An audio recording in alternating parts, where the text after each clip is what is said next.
Majority petrol బంకులలో no stock తోటి పూర్తి స్థాయిలో మూతపడిన నేపథ్యంలో ఎక్కడో ఒక్కడ బంకులు ఎక్కడైతే ఓపెన్ చేసి ఉన్నాయో ఆ పెట్రోల్ బంకులు మనం చూస్తూ ఉన్నాం. ఇది కూడా దాదాపు ఆల్మోస్ట్ ఈ స్టాక్ అనేది పూర్తిగా కంప్లీట్గా అయిపోతూ ఉంది. వరంగల్, హన్మకొండ, కాజీపేట ట్రై సిటీస్లో పెట్రోల్ కొరత అనేది పూర్తి స్థాయిలో క్లియర్గా కనబడతా ఉంది. సుబేదారి ఫారెస్ట్ ఆఫీస్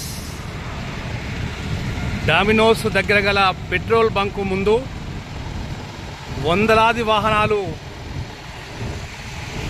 పెట్రోల్ కోసం పడిగాడ్పులు కాస్తున్నాయి.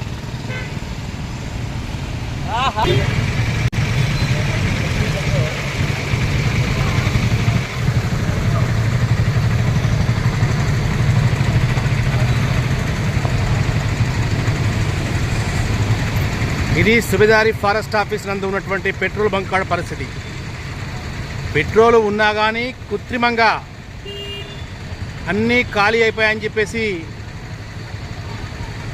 కృత్రిమ కొరతను సృష్టిస్తున్న నేపథ్యం అనేది మనం ప్రస్తుతంగా చూస్తున్నాం. ఇది మొన్నటిదాకా కేవలం ఒక హైదరాబాద్ మహానగరం మెట్రోపాలిటన్లో మాత్రమే ఉండేది. ఇదే పరిస్థితి ఇప్పుడు వరంగల్ కూడా పాకింది.